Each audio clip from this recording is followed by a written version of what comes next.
नमस्कार, आपल्या चॅनलवर तुमचं सर्वांचं अगदी मनापासून स्वागत करत आहे. आजच्या व्हिडिओमध्ये अस्तरचा ब्लाऊज जर शिवायचा असेल तर पाठीमागचा भाग सोप्या पद्धतीने कसं स्टिचिंग करायचं दाखवणार आहे. तर इथं गळपट्टी लागणार नाही, कंबरपट्टी लागणार नाही, अगदी झटकीपट तयार होतो पाठीचा भाग. तर व्हिडिओ शेवटपर्यंत पहा. तर इथे मी आता अस्तर लावून घेतलेलं आहे, मेन कापडाला टाचण्या पण लावून घेतलेल्या आहेत.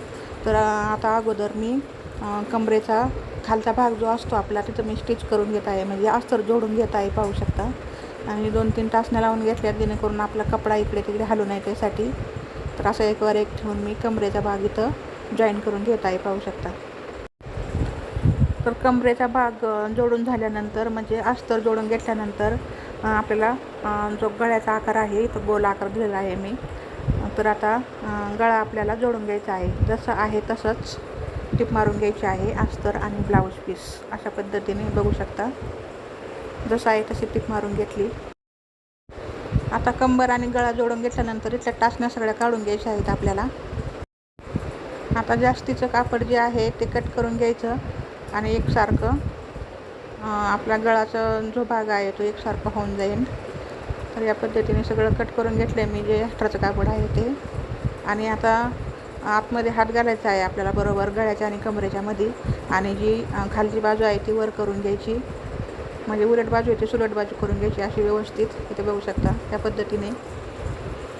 खूप सोपी पद्धत आहे. इथं कंबरपट्टी लागत नाही किंवा गळपट्टीही लागत नाही. फक्त जे आपले अस्तर आणि जे मेन कापड आहे पाठीमागच्या भागाचं तेवढे 2च पिसात आपलं पूर्ण पाठीचा भाग तयार होतो. तर इथे मी आता व्यवस्थित करून घेतलेला आहे पाठीचा भाग. आतला हे भाग बाहेर काढून घेतलेला आहे, उलट बाजू सुलट करून घेतली अशा पद्धतीने. आता गळ्याचा आकार किती परफेक्ट दिसत आहे बघू शकता.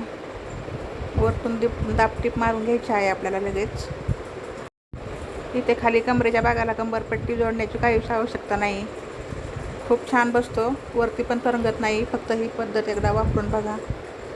आता खालच्या साईडला कमरेच्या भागाला मी वरतून एक दाबटीप मारून घेत आहे या पद्धतीने. दाबटीप ही मारावीच लागते. दाबटीप मारल्यानंतरच फिनिशिंग ब्लाऊजला खूप छान येते. एवढी सोपी पद्धत आहे की नवीन शिकणाऱ्या मुलींनासुद्धा सहज जमेल. हा पाठीचा भाग अगदी 5 मिनिटात तयार होतो. इथं गळपट्टी जोडायची नाही आहे किंवा कंबरपट्टी पण दुसऱ्या एक्स्ट्राची काढायची नाही. फक्त एवढ्या 2 पिसामध्येच आपला ब्लाऊज, पाठीचा भागाचा ब्लाऊज तयार होतो, म्हणजे भाग तयार होतो. तर आता गळ्यावरती पण आपण लगेच दाबटीप मारून घेऊया. खाली जशी मारली कमरेला तशीच त्या पद्धतीने गळ्यावरती पण दाबटीप मारायची. बरोबर गळा जसा जॉईन केलेला आहे त्याच्यावरतीच आपल्याला दाबटीप मारायची. तर बघा किती सोपी पद्धत आहे. अस्तर पण जोडून झालं, आपला गळा पण रेडी झाला, एकदम तयार झाला. आपल्याला पाहिजे तसा आकार पण व्यवस्थित आलेला आहे. कंबर पण खाली जोडून झालेली आहे, पाहू शकता. आतील बाजू पण पाहू शकता, दोन्ही बाजू दाखवते. अस्तरची बाजू पण बघा आणि वरची साईड पण बघा. आता साईडला जे आपलं मुंडा आहे तो आपण शोल्डर आणि मुंडा अस्तर म्हणजे जोडून घेऊया, म्हणजे आपला पाठीचा भाग अगदी परफेक्ट पूर्ण तयारच झाला, ब्लाऊज शिवायला तयारच झाला. जो आपला पुढचा भाग रेडी झाला की फक्त हा जॉईन करून घ्यायचा आणि खाली कमरेला 2 टक्स मारून घ्यायची 4-4 इंचावरती. तर एक बाजू पूर्ण झाली, दुसरी बाजू पण त्याच पद्धतीने जोडून घेऊया, म्हणजे अस्तर आणि कपडा. मध्ये मध्ये थोडासा हात फिरवायचा, म्हणजे मग सुरकुत्या गुड्या वगैरे काही पडत नाही.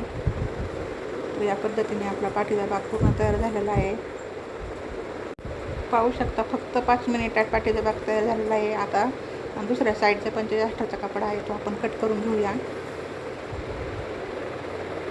अगदी फिनिशिंग सहित आपला पाठीचा भाग रेडी झालेला आहे. इथं दोन्ही साईडला दाखवते मी, आतली बाजू पण आणि बाहेरची बाजू पण बघू शकता. इथे खूप सुंदर असा गळासुद्धा आलेला आहे, गोल आकार दिलेला आहे. तुम्ही वेगळा आवडत असेल तर पानगळा वगैरे कसला पण आकार तुम्ही इथे काढू शकता. मला गोल आवडतो त्याच्यामुळे मी गोलच इथे दिलेला आहे आकार. तर पाहू शकता दोन्ही बाजू, आतली पण आणि बाहेरची पण. तर पाठीचा भाग सोप्या पद्धतीने कसा स्टिचिंग करायचा आवडला असेल तर एक लाईक आणि सबस्क्राईब करा.